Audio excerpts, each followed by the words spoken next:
on getting the bill to this point, Mr Speaker. Thank you. Mr Speaker. Michael Wood.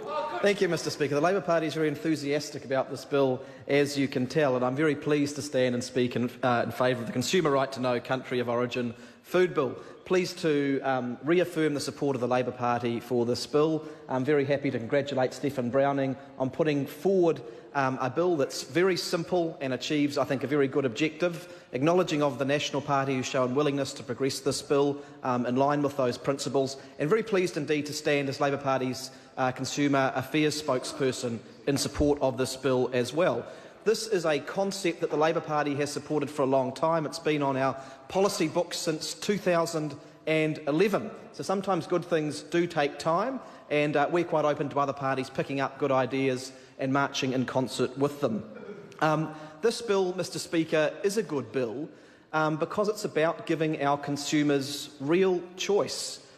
And the thing about real choice in any sphere, and this is a matter of common sense, and it's also a basic foundation of economic theory as well, is that you can't have real choice unless you have good information. Otherwise, how are you making a choice? And in respect of this issue, we can think about a couple of barrels of apples at the supermarket.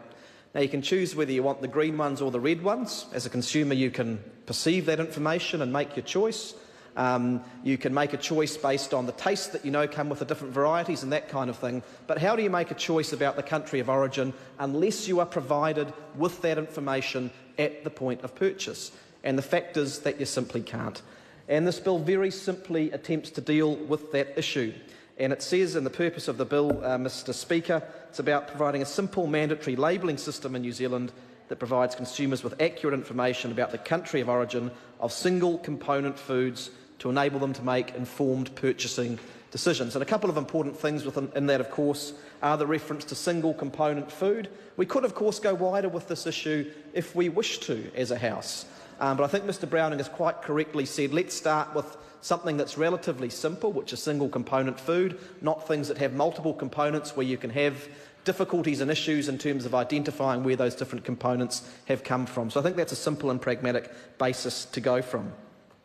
A couple of other reasons I think that we should be moving forward in support of this bill. One is that a lot of industry players are already there, and in fact there's an increasing movement towards providing consumers with this kind of information.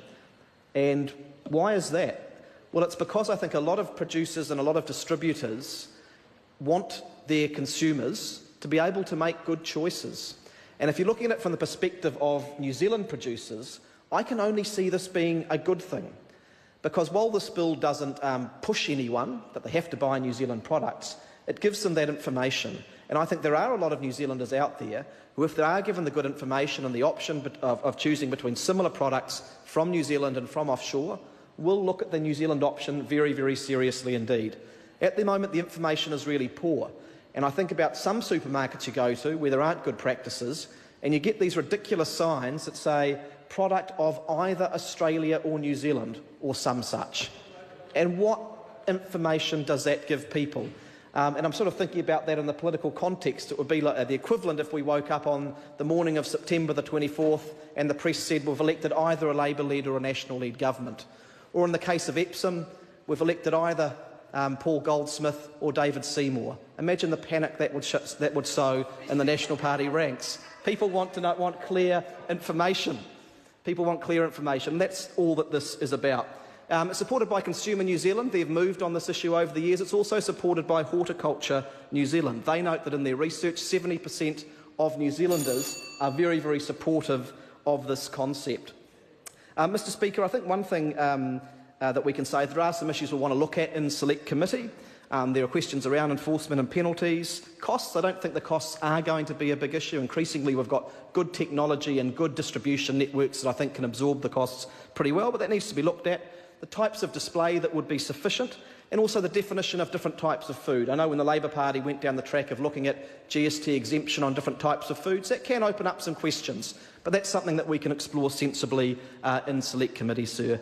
So in conclusion, sir, I can reaffirm Labour is very keen to see this bill progress, certainly to Select Committee, and I think probably beyond that. It is simply about providing Kiwi consumers with the information that they need to make good choices. I don't see any strong arguments against that. I commend Mr Browning on putting forward the bill and commend it to other colleagues in the House. Thank you, sir. Simon O'Connor. Pleased to take